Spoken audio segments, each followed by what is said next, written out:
Welcome to In Pursuit of Truth. This is your host, Sir Patrick Mack. You may not have heard of me, but I'm big in Japan. We got some new Q for you, and I'm going to read right through them. Keep in mind, I always read through one time, and then I do my analysis afterwards. So if you want to skip through to that, just click on the timestamp below. Here we go. Post 1762. I'll be reading this Eastern Daylight Time, which is 1 hour later. That'd be 12:11. What happens when California is in serious debt and lost priority aid from the federal government due to sanctuary status? Illegal? Light fires. Declare state of emergency and require billions from Fed. Why did POTUS reject in the past? Sick people. The more you know. Then we have a link and another link to Forbes here. Looks like the first one is from Washington Post. Q. Post 1763, 16 minutes after the hour of 12. Those you were taught to trust the most. We have a couple more links. Dark to light. Q. Post 1764, 57 minutes after the hour of 4, we have a DNI Gov link. Nicholas Rasmussen, important name to remember, former director of NCTC.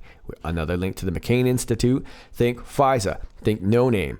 White House visitor logs. No name Hussein dates. White House visitor logs. No name Brennan Hussein dates. White House visitor logs. No name Brennan Comey Hussein dates.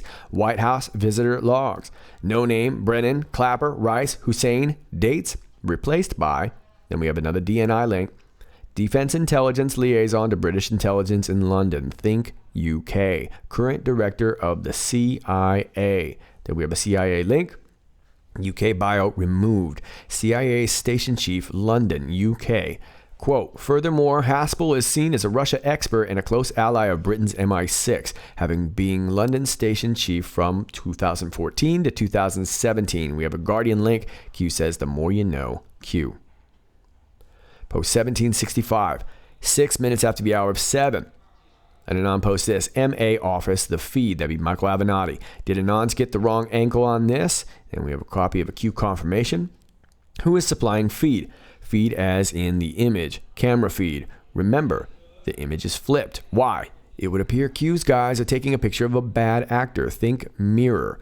What if the people in the vehicle are those working on Sunday at MA office? MA's bad actors are the ones supplying the feed. The images have been ripped, taken from their phones, like in SGKJU photos. The man in black was the operator who just went and took the 2 photos of MA office that Q posted moments earlier, phone in hand. Full black attire plus shades plus poor facial angle. Nothing there can be used to easily identify the individual, even more so if he's an operator. The above would help explain MA essing bricks and asking the Twatterverse for help. Message sent. Q says, who supplied the feed? SA being Saudi Arabia. CF, Clinton Foundation. We have it all. U access kills. Spook in brackets. Q. Post 1766. 22 minutes after the hour of 7, right on schedule. We have a link to the Daily Beast. Q. 1767. 18 minutes after the hour of 9. Here we go. And we have a Guardian link. Q. Post 1768. 19 minutes after the hour of 9. And Anon posts this. It looks to be a Google search. And down below says, look who's writing about Q in the 10 latest news articles about QAnon. They are pushing the Pizzagate, accusing actors of pedophilia angle. They're scared, and then Q confirms. Post 1769, 26 minutes after the hour of 9. We have a reference to this Q confirmation, and Q says, feel proud, autists, Anons, and patriots. You did this. You were taking back control. You have the power. Stay course. Q. Stay the course. Q. Post 1770. 53 minutes after the hour of 9. Obvious MSM coordination. Independent. POTUS coordinated attacks. Q coordinated attacks. Who, what else is under coordinated attack by the MSM? Logical thinking. What do they know? Why won't they ask the obvious question? All for a conspiracy? Enjoy the show. Q. Post 1771. 1 minute after the hour of 10. Responding to an Anon puts this, articles about Q. Why did they never ask the Anons why they are here? Real Anons are here as we follow the evidence, documented, verifiable evidence. We are building the truth of our history so we can expose and dismantle the corruption that has plagued our world for millennia. I invite any publication to print. This is a statement of fact from an actual Anon. We do not tell you what to think or how to feel about a topic. We simply dig for truth and then present what we find so it can be scrutinized by our peers and further corroborated. The choice to know what we have found, verified, and presented is entirely up to you. Presenting our work in a way to imply we are some sort of cult shows the world how corrupt the mainstream media has become. We are not about violence, subversion, or control. We are simply providing fact-based information free of charge to the world. Where we go one, we go all. Feel free to share. End. Q says, excellent. You cannot fool a massive group of dedicated gold star researchers. At what point does it become mathematically impossible? Calm structure designed for a very specific reason. Q. All right, let's take you back to the beginning. Post 1762. What happens when California is in serious debt and lost priority aid from the federal government due to sanctuary status? Illegal light fires. All right, well, we all know that California is going through a rough go, and that's an understatement. And it looks like California is practically turning into Venezuela these days, pushing further and further left. And they want the whole United States to basically foot the bill for this. They don't want to cooperate with ICE. They don't want to cooperate with Border Patrol. They don't want to cooperate with the police, immigration, any of that. And yet, they need some money. They've got a massive debt. They've got a huge economy. And now they're dealing with all these fires. Now, look, California seems to be on fire at least once a year. We've had Southern and Northern California always seems to struggle with fires. And this year's no different. Now, Q seems to be implying that these fires are in order to get aid. Because after all, if California is going to get their money frozen, they're not going to play ball with these government organizations, and they're going to allow illegal immigrants to flood their borders. California's got to find another way because tourism is down. Hollywood is not exactly killing it these days. Now, Q takes us to these links, and I'm just going to show you really quick. This Washington Post link, I'm sorry, I can't read it for you. I'm going to paywall there. And then Q also takes us to this Forbes article, as well as this LA Times article. Well, let's start here. This is from Forbes, April 19th. The top 4 reasons California is unsustainable. And we're just going to cover these bullet points here. Number 4, California's infrastructure deficit. That vast state water project was designed for a population not much greater than 25 million. Today, on any one day, California verges on nearly 40 million people within its borders and is projected to reach 50 million, if not higher. In the last 50 years, however, California's infrastructure needs have been ignored. The state's water system remains essentially as it was in the 1960s. As for its roads, a recent headline declared that California's roads are some of the poorest in the nation and rapidly getting worse.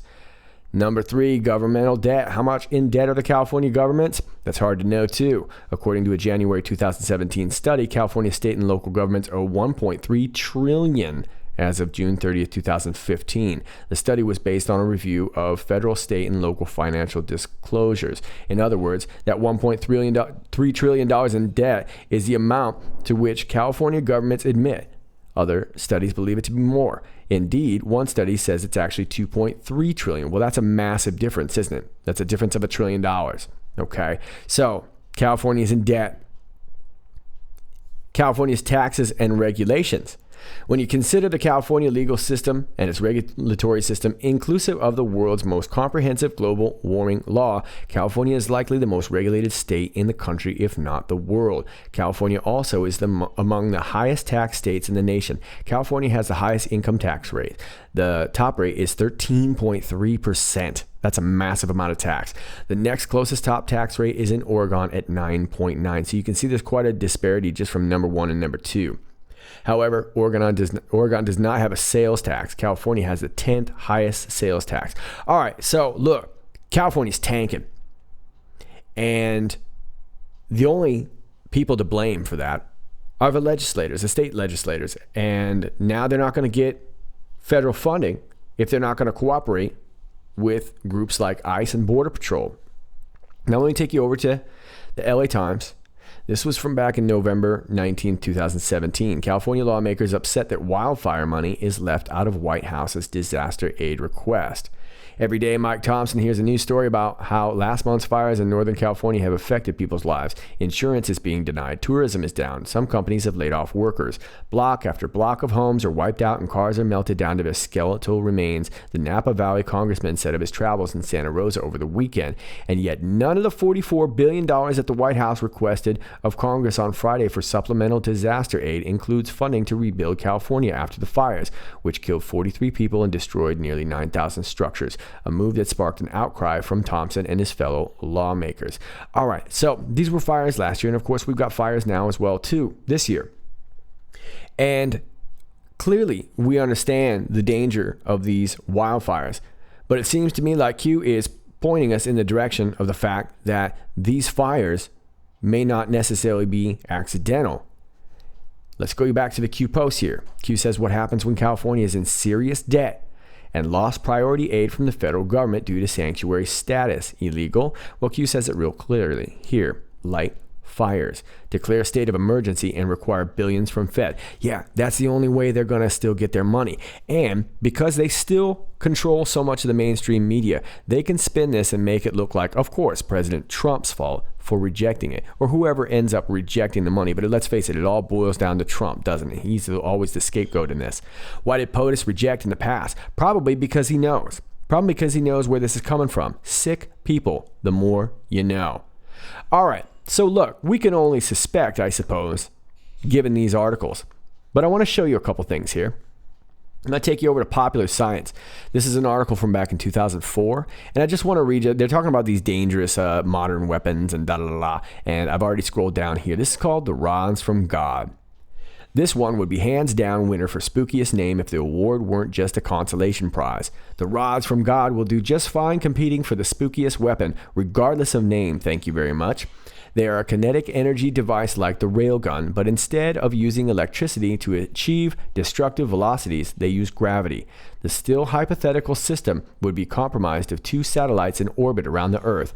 One would house the communications and targeting hardware, while the other would house the rods themselves, each up to a foot in diameter and 20 feet long. To fire, they would simply be released and allowed to fall back to Earth with a bit of remote guidance. By the time they reach the surface, they'd be traveling at a speed of 36,000 feet per second and carry the destructive force of a nuclear warhead, only with none of the radioactive fallout. Keep in mind, this was back in 2004, all right? And that they were saying that this is just sort of a theory at the point. Now, let me take you over here to Lockheed Martin. And look what you see on their main page. Looks to be a laser beam of some sort shooting a plane out of the sky. How about that? And they go on to talk about these spectrum technologies. Laser weapon system, electro-optic infrared countermeasures, and tunable lasers. Well, look at this. It looks like something burned a hole right in this car. I feel like I've seen a picture like this before. Does that look familiar to you? Here's a picture from back in October 2017. And as you can see, this fire got so hot that there was metal dripping like this. Now, this strikes me as a little bit odd. I do have a little bit of experience with fire. And when you know it's hot, if metal is melting. Now, it doesn't necessarily mean that this is high-grade steel. This could have come off, it looks like it came off the automobile here. Could have been some sort of low-grade metal alloy, or who knows. I guess it could melt. Fire. Look, even alpha fires get really, really hot. So you firefighters can chime in, those of you who've had experience with wildfires and things like that. I know cars are going to burn and things like that. It happens. It just seems really strange, and I remember this picture struck me as odd, so maybe you firefighters can clear up whether or not that's normal or not. Here's a picture off of the BBC regarding the car fire, and as you can see, this thing looks like an explosion. It looks almost like a big pressure ring right on the outside there. So this just cries out as funny, and I don't really want to go way into this. I'm familiar. I just showed you the Rods of God technology. It's been around actually for a little bit, and I'm familiar with Project Thor and things like that. And there was a lot of suspicion about the fires not long ago in Tianjin, China. There was an explosion there as well too. There was a lot of odd circumstances there, but I think what's more important here, at least in regards to the Q post, is that Q's flat out calling it out. He's saying that they light fires. So essentially what I'm understanding here is that we have this rogue state that is willing to completely flood their borders full of illegals so that they can get their votes and their agenda passed. And they're not willing to give an inch as far as ICE, Border Patrol, the police. They're willing to exhaust the fire department and risk potentially thousands of lives. Now, we haven't lost thousands of lives, but it has that potential, these massive, massive fires. They're willing to risk the lives of their own constituents in order to keep their butts in office simply so that they can get President Trump out by midterms. And this is a massive move in desperation. Now, look, again, California wildfires are nothing new. I lived in California for years. We always had a fire of some sort. But some of these fires are absolutely insane. This car fire is really, really dangerous. So if you're up by in the Redding area, let me know if you've noticed anything funny. Have you noticed anything coming out of the sky? There were some pictures here, and I'm just going to flash you a couple pictures because I don't necessarily have these pictures sourced or vetted. But these were people that were posting in regards to the grease fire. And as you can see, something's clearly coming out of the sky. Now, this could be Photoshop, could be just a poor picture, and it could be unrelated. Okay? Like I said, I was just pulling these off the internet in regards to the grease fire that's also going on as well. But just to give you an idea of what the pictures looked like. So I don't want to call out the source necessarily. We know the technology's there, but we don't know 100%. So I don't think it's responsible to say so. But you can see these people are willing to put our lives in danger to get what they want. And I think that's the end of it. At the end of it all, that's what Q is trying to say. Declare state of emergency and require billions from Fed. Yeah, well, when your dirty money dries up, you got to get it somehow, right? So it's no different than people who, light their own homes on fire to collect the fire insurance. This is just a massive scale operation going on. So stay safe out there in California. Let us know, and I would love to see some of your local news or some of your, if you've got any kind of compelling video or pictures or something like that, please let me know, and I will do my best to try and put it up. I've been wanting to talk about these fires for a little bit. I've just been kind of stuck on the Q. So there we go. Q says, sick people, the more you know. Q. Let's move on.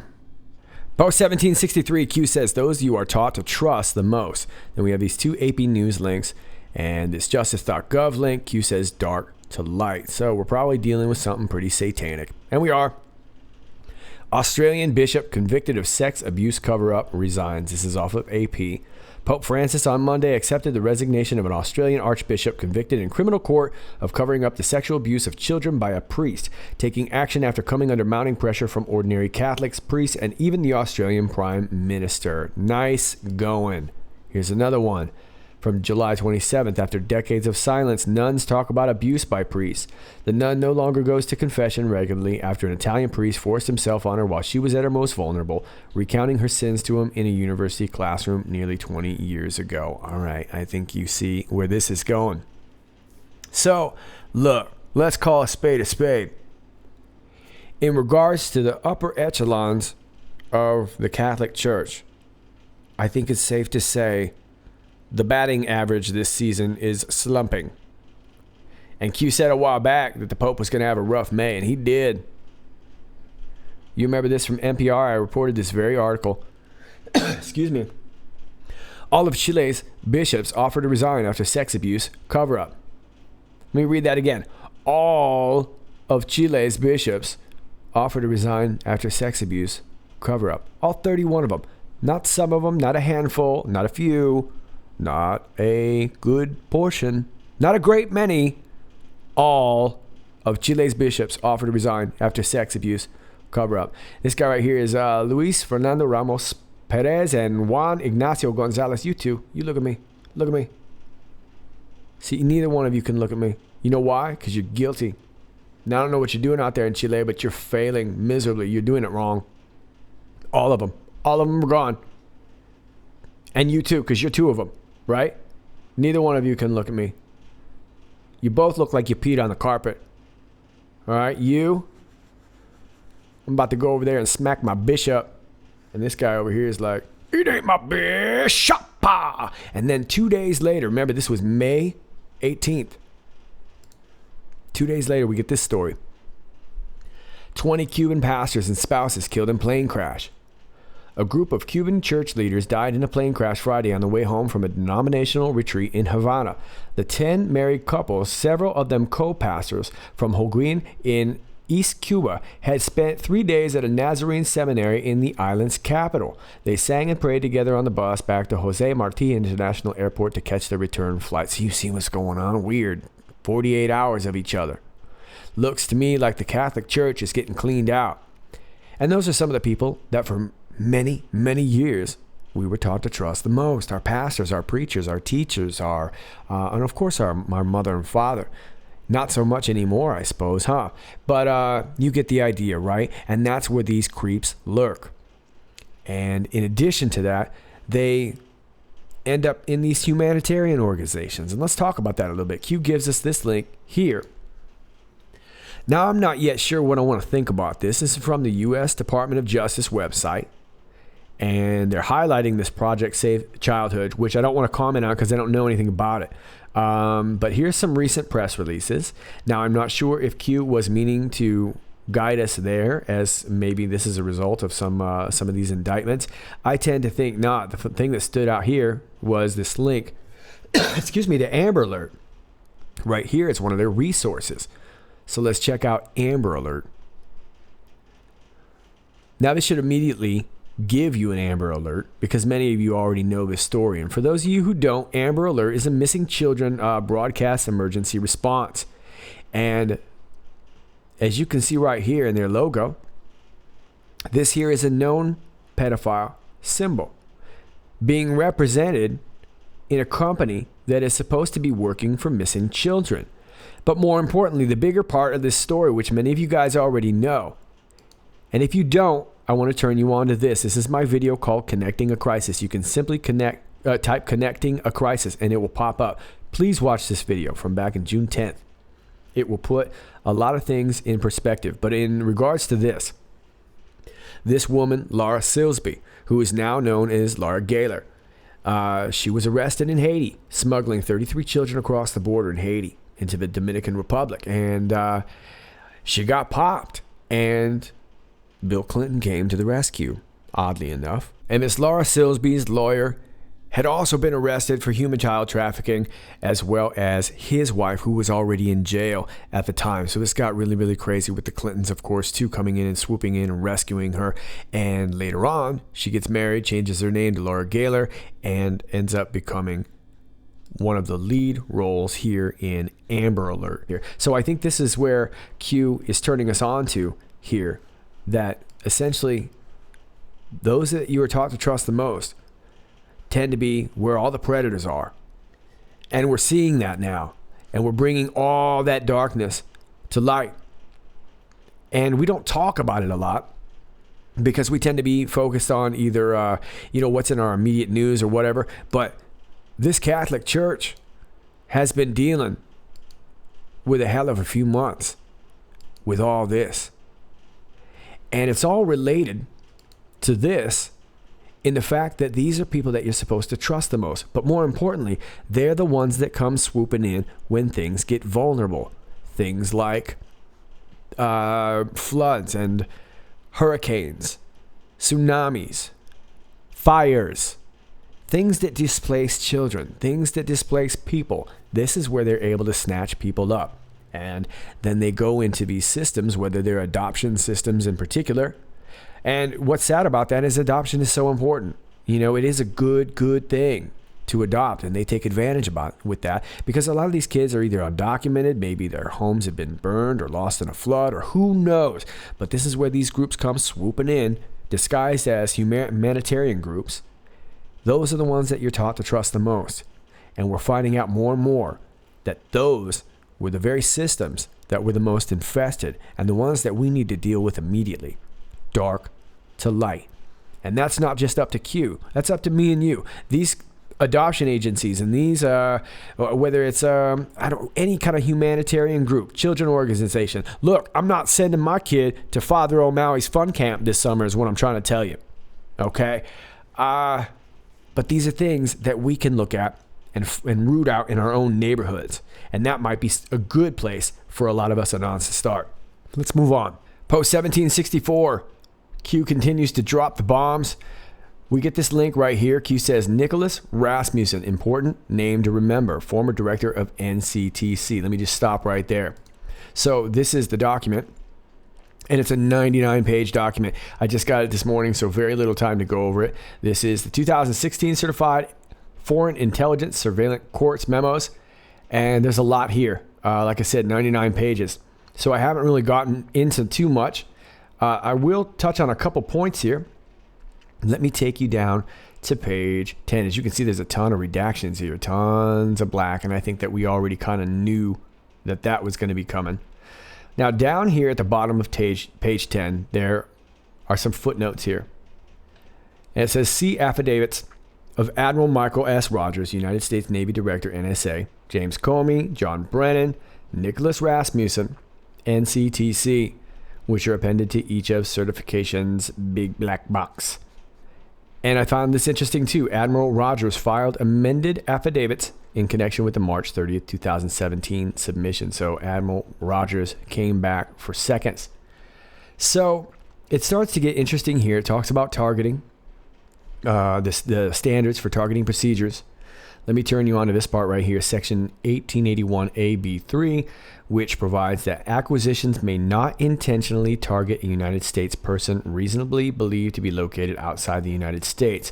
The FISC considers steps taken pursuant to these procedures to avoid targeting a United States person as relevant to its assessment of whether the procedures are consistent with the requirements of the Fourth Amendment.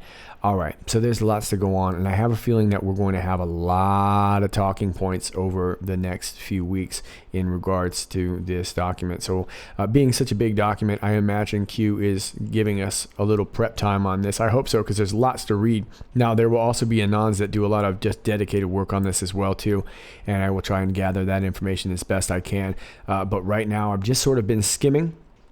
I'm around page 20 somewhere, and I haven't seen exactly any real big bombs yet, but I am a little bit curious as to whether or not this Rasmussen may end up being one of these interviews that Devin Nunes was talking about calling, if you watched my video from yesterday. So let me take you down here, to page, I think it's 46. Collection avoidance.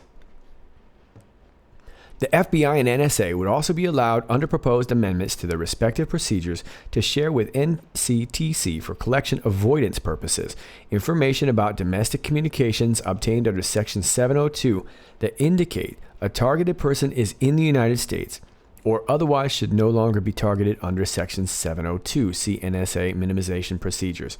And then it refers to that. These provisions now allow sharing of such information among FBI, NSA, and CIA. At first, it was not clear to the court why this provision should be extended to include NCTC, given that NCTC engages in no independent collection under Section 702, or, so far as the court is aware, under any other authorities. And then we have some blacked out stuff. Indeed, it seemed counterintuitive to the court that an agency not engaged in collection would need to receive information otherwise subject to destruction for collection avoidance purposes. So this is where it's starting to get interesting, right around page 40-something. But as far as deeper reading, I'm only in about page 20. So bear with me. It's a massive, massive document. But Q is turning us on to Nicholas Rasmussen. Let's talk about him here. And this actually gives us this link to McCain Institute. And here he is, Nicholas Rasmussen, Senior Director of the McCain Institute's Counter-Terrorism Program, is a national security expert with over 27 years in U.S. government service. Since 2001, keep in mind, since 2001, Rasmussen served in the U.S. intelligence community, most recently serving as Director of the National Counterterrorism Center. Rasmussen held senior posts across 3 White House administrations, serving in senior positions on the National Security Council, staff under Presidents Bush and Obama before being appointed Director of NCTC by President Obama and continuing his tenure at the request of President Trump's administration in 2017. So there's some interesting little tidbits here.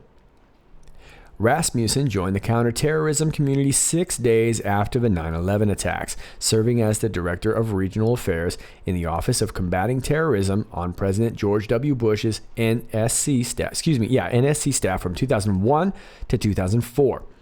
He rejoined the Bush administration NSC in 2007 and continued his NSC service into President Obama's administration to serve as the special assistant to the president and senior director for counterterrorism. In this role, Rasmussen led the development of U.S. counterterrorism policy and strategy, including supporting policy deliberations leading up to the U.S. military raid against Osama bin Laden. Now, he's also worked with this, served as special assistant to Ambassador-at-Large Robert Gallucci, supporting the negotiation and implementation of the U.S.-North Korea Agreed Framework, and that went really well, didn't it? As well as special assistant to the State Department's Middle East coordinator, Ambassador Dennis Ross, working on the Arab-Israeli peace process. Now, let me take you over here. There was some interesting stuff over here as well, too.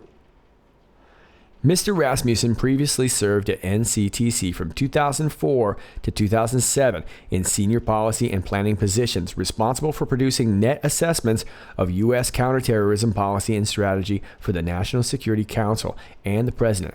From 2001 to 2004, he served on the NSC staff as Director for Regional Affairs in the Office of Combating Terrorism. All right, well, I already said that, right? Where he focused on Middle East, Southeast Asia, and related counterterrorism issues in the period after September 11th, 2001. In the period after September 11th, 2001. Remember back here, it said that he joined the counterterrorism community 6 days after the 9/11 attacks. Now let me take you over here, and this appears to be the press release where President Obama announced him. Here he is right here, Nicholas Rasmussen. Let's go down to his bio here. And it says, Special Assistant to Ambassador-at-Large Robert Gallucci from 1994 to 1996. All right. Previously, Mr. Rasmussen served at the Department of State, where he was Special Assistant to the Special Middle East Coordinator from 1996 to 2001. Okay, so this guy left right around the time of 9/11. And he ends up joining the counterterrorism community 6 days after the 9/11 attacks.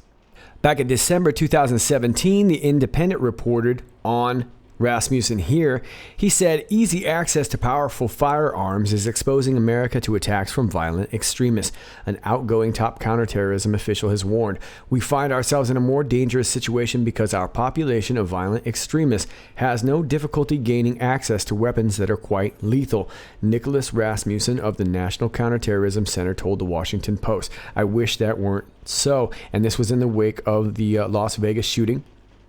He was saying that people shouldn't have access to military-style weapons. Well, maybe if you would stop letting so many knuckleheads in, it wouldn't be such a big problem.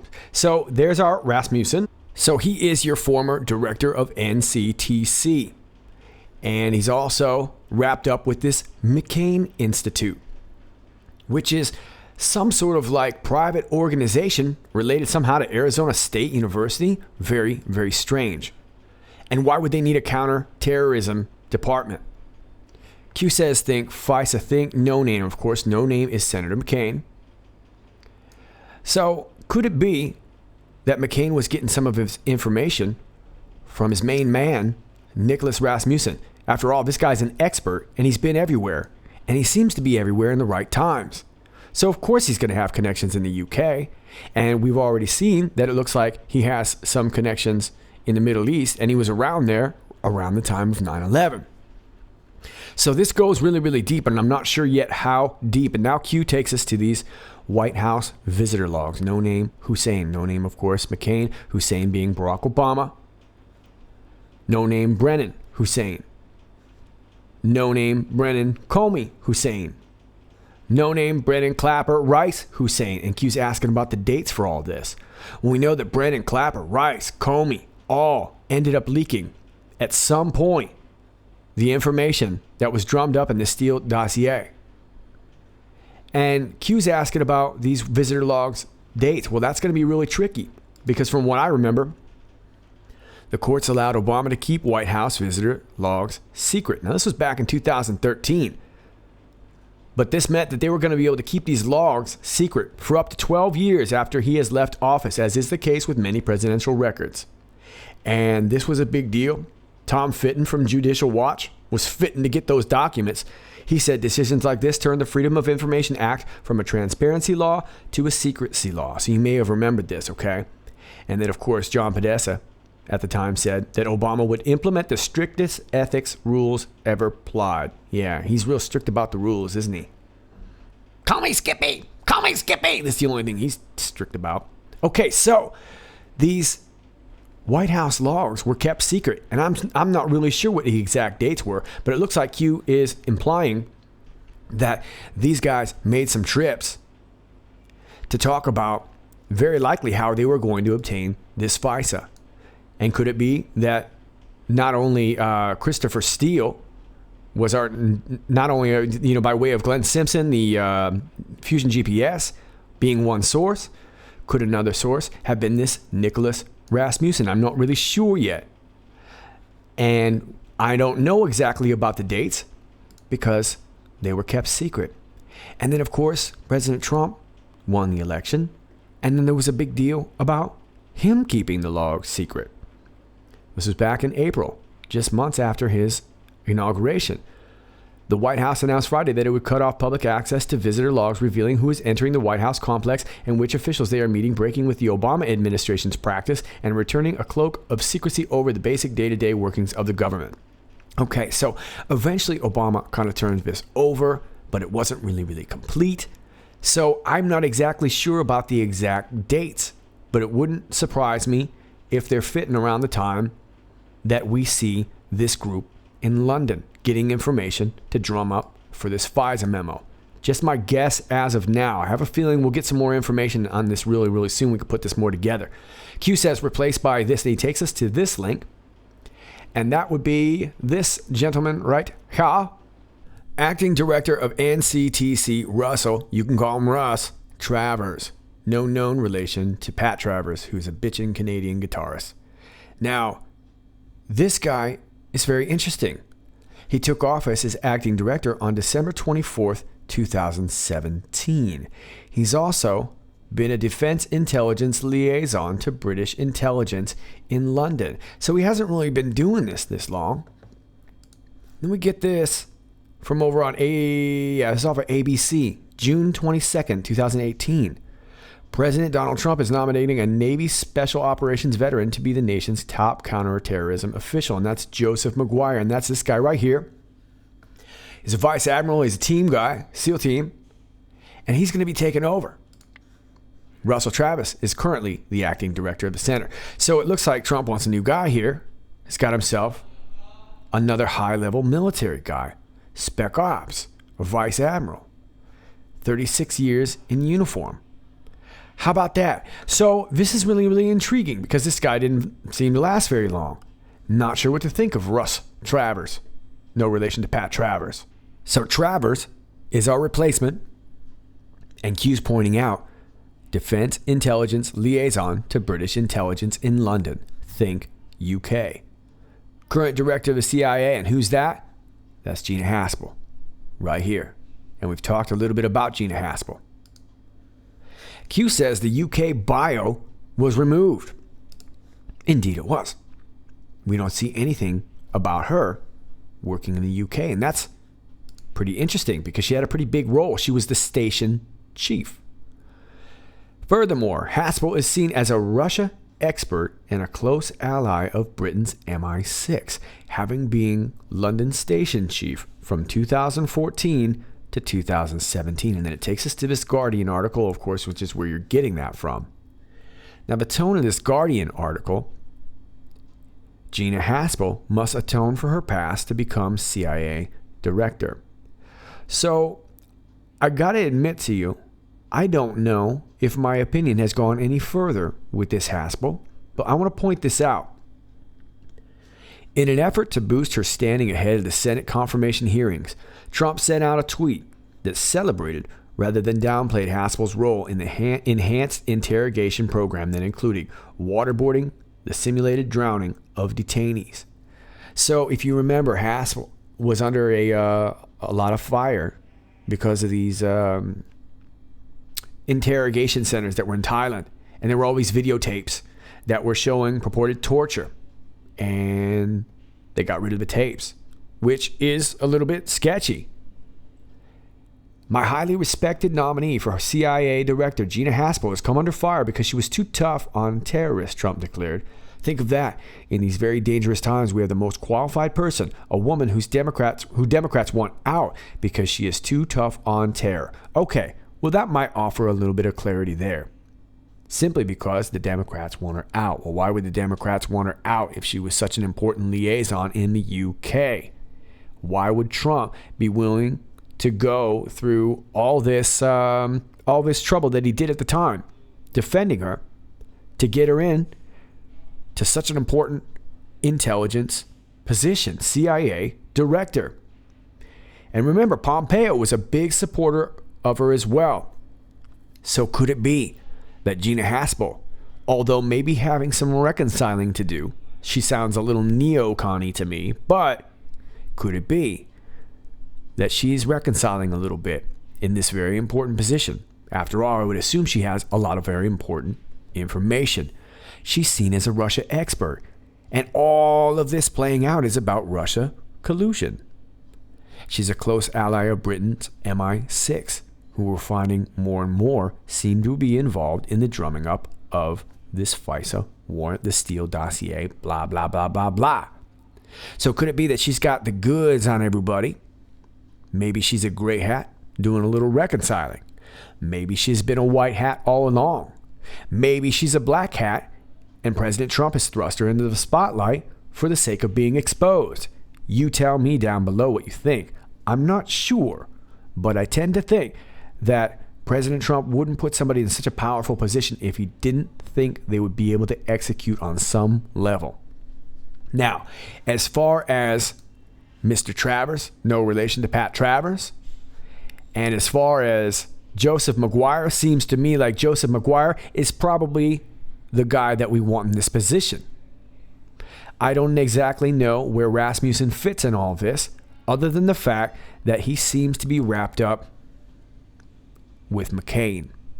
And McCain is wrapped up with the FISA. And the FISA is wrapped up with these White House visitor logs. So we shall see. Stay tuned. The more you know. Q. Let's move on. Post 1765, and Anon posts this. Michael Avenatti office, the feed. Did Anons get the wrong angle on this? And it looks like Q acknowledged this. Who is supplying feed? Feed as in the image, the camera feed. Remember, the image is flipped. Why? Okay, well, think mirror. Remember, everything needs to be flipped. That's the way we're able to post things. It would appear Q's guys are taking a picture of a bad actor. Think mirror. What if the people in the vehicle are those working on Sunday at Michael Avenatti's office?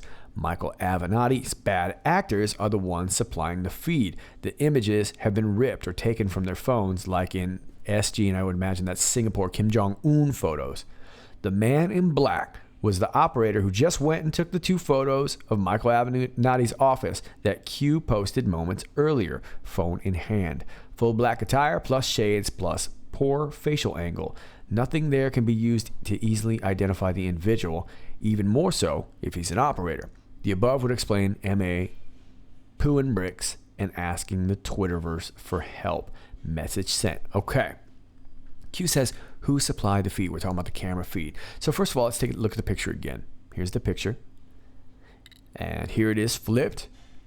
Now this is really strange. I'll just give you a little personal story here. Many of you guys, if you watched my video from yesterday, know that during my explanation of this, part of my video got cut out. I have no idea what happened. Now you didn't miss much, only a matter of seconds, but there was something clicked out. Let me zoom out here a little bit. We're going to go back here to Newport Beach. Incidentally, that all looks like a big Q, doesn't it? Now I zoomed you into here, 520 Newport Center, where I'm circling my mouse. This was the office. It looked to me like the picture, though, was at 450 Newport Center Drive here. And that's because I'm matching up these arrows here. There's a set of arrows over here too, so it very well could have been here, but it looked like he was walking back, and I don't know, it just looked like it might have been over here. Take a look at the picture again. Okay, so Q says, who supplied the feed? Looks like Saudi Arabia supplied the feed. And we know that it looks like Michael Avenatti is knee-deep in Saudi Arabia, likely funded all the way back from bin Talal, Alawi bin Talal, the one that was removed, right? So this is getting really, really creepy. Looks like Clinton Foundation's all wrapped up in this as well, and that shouldn't surprise anyone at all. After all, this is Michael Avenatti. Q says, we have it all. You access kills. Spook. So, interesting stuff. And this is an interesting theory. Let's break it down again. Is it possible that this was taken off the bad guy's phone? And remember, we talked about it yesterday. Q has always said that these pictures are original. And the Anon had asked if we were live. And Q had said working on Sunday. So it looks like maybe these guys were working on Sunday. Now, it looks like this man in black could have very well been the guy going over and taking. It looks like he's got a phone in one hand. I'm not exactly sure. I'm guessing it looks like keys. It could be something sharp, but it looks like keys to me. But it looks like he could have been the guy going over there and taking the picture of Michael Avenatti's office. And Q here is simply talking about the feed. Looks like the bad guys were taking a picture of him. Q says, we have it all. And then he says, spook. Well, somebody did get spooked. Michael Avenatti got spooked. And he tweeted this. We are trying to identify the man in this picture, which was taken outside my office yesterday, Sunday afternoon. Please contact Newport Beach PD if you have any details or observed him. We will not be intimidated into stopping or changing our course. And as you can see, I tweeted to him there. Buckle up, buttercup. So, did we get a guy going over there to spook Avenatti? Looks like it worked. And Avenatti's kind of a firecracker anyway, isn't he? So it looks like goons against goons. And this story is starting to get pretty exciting. But Q is pointing out the Saudi Arabia connections, and now it's getting really, really exciting because like I mentioned in my video yesterday, Avenatti's got a lot of ties to Saudi Arabia and a lot of ties to Mossad. And if we start exposing that, I think we all know what's going to start coming up is 9/11. Now, we were just talking about 9/11 earlier in regards to this Rasmussen. So I have a feeling big things are coming. Q says we have it all. You access kills. Spook. Well, Mr. Avenatti, I say to you, boo! Let's move on. Post 1766, Q says, right on schedule, takes us to my favorite rag, the Daily Beast.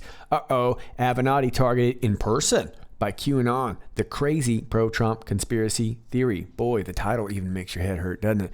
Stormy Daniels' lawyer, Michael Avenatti, is the latest target for supporters of the pro-Trump conspiracy theory QAnon, with police investigating a man's appearance near Avenatti's office after the building was mentioned in QAnon post. Wow, didn't take long at all. Buckle up, the post made on 8chan read.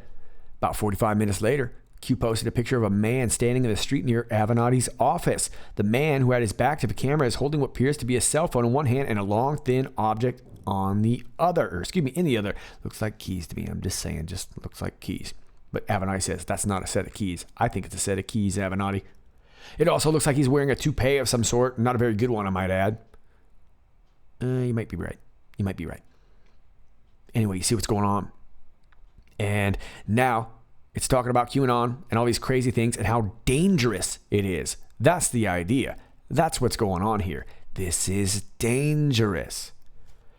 And then it takes us back to June. An armed QAnon adherent. He was not a QAnon adherent. He said, release the OID report. He was not a QAnon adherent. Allegedly blocked a bridge near the Hoover Dam and blah, blah, blah. You remember this story, okay? This guy had nothing to do with QAnon. But here we go. Will Sommer, once again, getting all his facts wrong. So guess what? Will Sommer gets to chat with me on Twitter for a while. You see what's going on. Q says right on schedule. Of course it's right on schedule. You're watching a movie. 1767. Here we go. Takes you to this Guardian link. What is QAnon? Explaining the bizarre right-wing conspiracy theory. If you happen to be watching YouTube videos, which you are right now, on Monday morning and were struck by an urge to check in on one of America's most beloved movie stars, you were likely in for a nasty surprise. Sarah Ruth Ashcraft says Tom Hanks is a pedophile. Read the title of the top video search result for the actor's name. Tom Hanks' alleged sex slave speaks out. Read another top search result. Indeed, the top 5 results and 8 out of the top 14 were variations on the pedophilia theme, interspersed with the hashtags QAnon, Pizzagate, Pedogate. These bizarre results, first spotted by the NBC reporter Ben Collins. Yeah, right, Ben Collins. That dude, are not the result of the latest hashtag MeToo era investigation reporting. Excuse me. I got all worked up about Ben Collins. All right, you see what's happening here. So many of you have asked me about Tom Hanks. Many of you have been asking me about a lot of the Hollywood rumors. And I just want to say this the best I can. This is an issue that I don't usually like to touch until I know more. And the Tom Hanks stuff is building up quickly. This Sarah Ruth Ashcraft doesn't seem to be a joke. Now, I'm not 100% sure, but I find the timing really, really interesting. And to be honest with you, my biggest focus on all this has been Les Moonves, because I know everybody, Tom Hanks, look, outwardly, this is what I would call the sexy story. Okay, because Tom Hanks is a big star, but he knows who he is. And look, I personally have always really loved a lot of his movies. Great actor. Now, if this is true, it's going to be big. And if it's not, it's also going to be really, really damning. And they're going to blame it on QAnon. And it looks like they're already trying to get out in front of it, which leads us to think that there might be some speed behind that story, right? And they're going to link it to QAnon because they're going to try and link anything crazy and extreme to QAnon, including having to project themselves onto us, which is what they do all the time anyway, right? So here it is, full bore, full scale war. And it looks like they're trying to wrap all the different conspiracies into one thing. Here we go again, Kurt Schilling, Roseanne Barr, start clowning the same people. Well, these are bright people. These people don't get clowned really that easily. So they're definitely nervous. All right. So it looks like there might be something behind this story. Now, in relations to another certain aspect of some Hollywood rumors, all I'm going to say right now, because I'm getting a lot of questions about it, please use your own discernment with some of this. Okay. It's important when calling out pedophiles to be correct. And it's not easy these days because, we have so much social media and we have so much information coming at us a mile a minute. It's a really, really important one. But I would say this, I would submit to you this. 2 big important names was the Bronfman arrest and these accusations into Les Moonves. Now again, Les Moonves has not been arrested either. But if those rumors turn out to be true, I would submit to you it'll be much bigger than the sexy story, which is Tom Hanks. So I don't know either way. And please understand, as a content creator, I don't want to come out putting out a bunch of damning information about somebody when I don't know. But it's definitely getting interesting, isn't it? After all, if it were a big deal, it would seem like this would roll off real easily. And we've got Ben Collins involved, and we know that Ben Collins is just a clown, okay? This guy's got no skill. I don't want to be mean. We're going to move on. You understand what I'm doing. 1768. An Anon post this, and these are a bunch of searches again. Here we go again. We got the Tom Hanks here. He's showing up, Steven Spielberg. People calling Steven Spielberg out. Lots of people getting called out. It's getting really interesting, isn't it? And QAnon's making the news. Look who's writing about Q in the 10 latest news articles about QAnon, okay? There's QAnon. The Week magazine, Think Progress, NBC News, BuzzFeed, all your favorite rags. And when they start coming out, you have to think, well, there might be something to it. This was titled Q Fear JPEG. They're pushing the Pizzagate, accusing actors of pedophilia angle. They're scared. So, like I said earlier, keep in mind, this will turn into a bit of a witch hunt, and I think we have to be careful on that because this is a big deal. That being said, they are scared, and there's a lot of them, and they're going to start flushing themselves out, but I think that we need to let them flush themselves out. So we'll see how this plays out, but it's very exciting times, even though this is a very dark topic. It should be very exciting. Q confirms, so that gives a lot more muscle to some of these stories here. We shall see. Let's move on. 1769.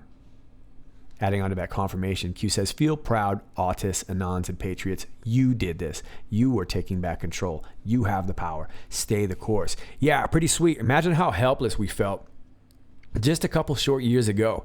And now look how much muscle we got behind us. It's amazing. And it's working out so well that Hollywood's crumbling, DC's tumbling, everybody's left scrambling. And now we're watching Avenatti squirm as well. It's getting to a boiling point, and it's hard to feel that something, it just feels like something's going to boil over, doesn't it? It's really, really exciting. Now, 1770. Q says, obvious MSM coordination? Yeah, obvious. It seems to me like this Avenatti thing is going to get really, really drummed up, and I think they're going to paint him out to be a big victim, and he's going to need security, and they're going to really, really try and kind of start turning these QAnon followers into paramilitary groups and whatever. And I think that's why it's important for us to really, really pump up our message, and also to keep it loving, to show people that this is actually a really cool place to hang out. And this is a cool place to get information. After all, we're the patriots. We're the fun ones. We're the elite. This is where it's at. Independent, POTUS coordinated attacks. Q coordinated attacks. Yeah, so POTUS and Q know what's going on here. This is a movie. This is the action scene. What else is under coordinated attack by the MSM? You are, me, social media, conservatives, President Trump, QAnon, truthers, anybody who speaks out, anybody who uses logical thinking. What do they know? I don't know. I don't know what they know. Why won't they ask the obvious question? What would the obvious question be? Who is Q? All for a conspiracy? Enjoy the show. Well, they won't ask that obvious question, because if you ask an obvious question, what do you get? You get an obvious answer. And what would that open up? It would open up 1,773 posts of truth, all documented, and in probably some sort of chronological order that even its followers have yet to understand. Q says, all for a conspiracy? Enjoy the show. I am enjoying the show. Are you? Post 1771. And Anon posts this. Articles about Q. Why do they never ask the Anons why they are here? Yeah, interesting. There's a whole bunch of us, and we're growing in numbers. Nobody ever asks us what we think. No, they just want to tell the public what we are. And they don't know anything about that, do they? Real Anons are here as we follow the evidence. Documented, verifiable evidence. Yeah, and that's why it's important for us to be right, or at least as right as we can be, right? This is big, big stuff that we're dealing with here. We are building the truth of our history so we can expose and dismantle the corruption that has plagued our world for millennia. Yeah, exactly. And that's why it's important to be patient, because we got to be right about this. We really want to get rid of this. We got to pull the intruder by the root of the weed. I invite any publication to print this as a statement of fact from an actual Anon. We do not tell you what to think or how to feel about a topic. We simply dig for truth and then present what we find so it can be scrutinized by our peers and further corroborated. Yeah, that's the story of my life right there. That's every day for me right there. I want to just give it to you, lay it out, see what you think, and oftentimes we come up with a pretty good narrative. That's kind of fun, isn't it? The choice to know what we have found, verified, and presented is entirely up to you. Yeah, you're welcome to walk away at any time. And that's the beauty. And even if you get tired of hearing it for a while, if it depresses you or if it just bums you out or frustrates you or whatever, you can always just walk away for a little while and come on back to it. Presenting our work in a way to imply we are some sort of cult shows the world how corrupt the mainstream media has become. Yeah, we're not the one trafficking babies. We're not the one with Kuru disease. We're the patriots. We're the ones with love in our heart. We're the ones who I think is going to show DC how this can be done. We are not about violence, subversion, or control. Far from it. We are simply providing fact-based information free of charge to the world. Yeah, imagine that. What a cool idea. I think about all these different channels. I know the ones that you follow and things like that. And I was thinking about it this morning, actually. And I was listening to, I know you guys love the Serial Brain stuff. So, of course, I'm listening to my boy, War Drummer, who one day is going to narrate my life. Now he knows. And, you know, just relaxing. I was just relaxing, waking up this morning, doing my stretches, blah, blah, blah. And I thought about it today. I thought, what a wonderful world that we live in, that we can kind of just pick and choose particular bits of information and absorb it. And you can always click off at any time. And you can decide what you're going to take in. And even though we're dealing with a lot of shadow banning and a lot of conservative banning, and believe me, I know all about it, but we still have this great, great media and this wonderful medium in which I can exchange these ideas to you right now. And if you like it, you can nod along. And if you don't, you can move along. And you can feel free to share. Where we go one, we go all. End. And Q says, yes, excellent. You cannot fool a massive group of dedicated gold star researchers. Ooh, you're getting a gold star. We're having cake next time. At what point does it become mathematically impossible? I don't know. Let's ask the numbers guy. 7, 8. Okay, I think that's right. Calm structure designed for a very specific reason. Q. Let's move on.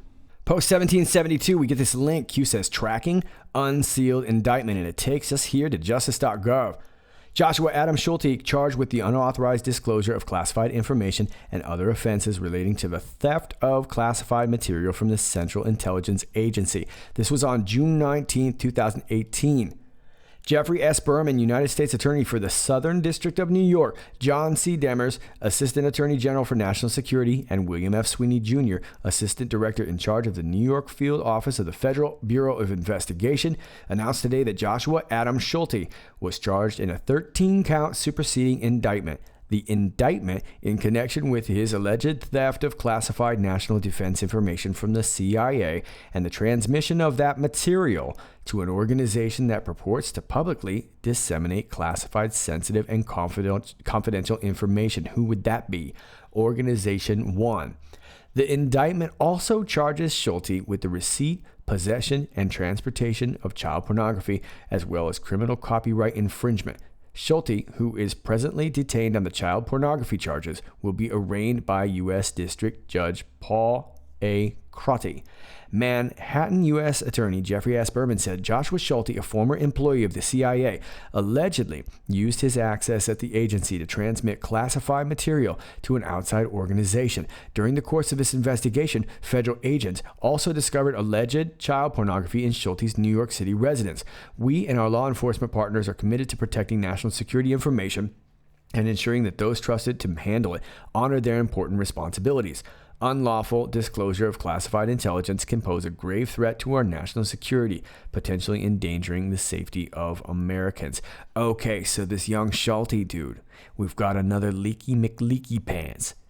And this stuff was given to an organization that purports to publicly disseminate classified, sensitive, and confidential information. All right, and then in the process of doing so, Mr. Schulte gets busted for kiddie porn along the way. How about that?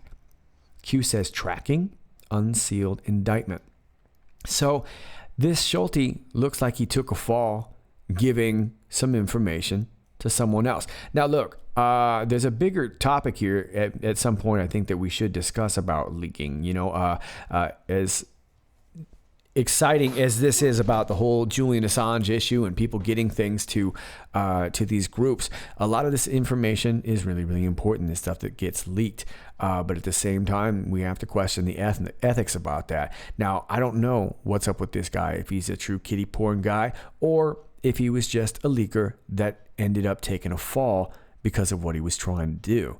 And maybe they caught wind of it and decided to go ahead and turn it on him and plant everything on him. Q says they're tracking. Well, they've been tracking for quite a while. Unsealed indictment, this leads me to think that there's another indictment yet to come. I do not think that the indictment on this kid is the big one. I think this is leading to something else, and it may have to go to court to be revealed. I'm not really sure yet. Let's move on to 1773 where we get this.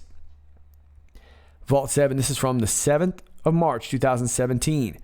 Vault 7, CIA hacking tools revealed a series of leaks on the U.S. Central Intelligence Agency, codenamed Vault 7, by WikiLeaks, is the largest ever publication of confidential documents on the agency. Well, it appears to be more and more, and Q keeps turning us to this Vault 7, which very well could be our keystone to bringing everything down. Vault 7, where would Vault 7 maybe be hosted? Would that be in Utah, where the NSA is? And who's from Utah? That would be Huber. So Q seems to be pointing us to 777, assuming that Vault 7 could very well be where the server is that's going to bring this all down. And while everybody struggles to discredit whether it be WikiLeaks or whoever's trying to get this information to come out, seems to go down. Looks like this kid might have transferred some information over to WikiLeaks and probably ended up going down himself. Who knows? Maybe through his court case, we'll be able to kind of figure out some more information about this. Now, Q says track last. Now, forgive me, because some of these last two posts are a little bit new here, and I'd like to have some more time, so we'll probably discuss this, as I have a feeling that Q is going to add to this particular part of the narrative in a little bit. Julian offline cause. Q. Well, Q over here is saying that we're tracking everything. Over here, Q is talking about Julian offline. Well, why would Julian be offline? Would that be so that they can't track him? After all, where is Julian Assange? What's going on with Julian Assange? And remember, either the server or Julian Assange, it doesn't matter. The deep state wants to get rid of it. So I wouldn't be surprised if we're going to start seeing some WikiLeaks discrediting articles and things like that. Now, keep in mind, WikiLeaks is very likely comped at this point too. So it's very, very confusing. But I think Q is making the point that Vault 7 information could be coming out very, very soon. And we could see exactly who leaked what. And some of those leakers might get held accountable. After all, like I said, there's some big ethics issues that we have to kind of discuss regarding that. But we shall see what happens to Julian Assange very, very soon, I'm hoping, because time seems to be running out on him. And once again, I think there's another message here when we go back right here. Q takes us to the offices of Michael Avenatti and makes a point to make this very, very clean picture here of a 520, which is the address. 5 plus 2 plus 0. Let's go to the numbers guy. 7. You got it, little buddy. 7. Vault 7. So look, there's more to this. I want to grab more into this, and I'm actually going to present you a little bit more, but I want to work on this. As you can see, there's been a ton of posts, and my brain already exploded in my face about 7 posts ago. But there you go. Those are your Q posts. As always, if you like this video, please click like, share, and subscribe. And if you didn't, that's cool too. You can do all the same things and still feel good about yourself. All right. Until next time, this is Sir Patrick Mack. You can catch me over on Twitter at IPOT1776. That's IPOT1776. I'm on Gab. I'm on BitChute, even though BitChute's not letting me upload right now. I'm on Real.Video, and my Patreon is down below. All my links are down below. They always are, so go check it out. And this is Sir Patrick Mack, and until next time, stay safe, stay sane.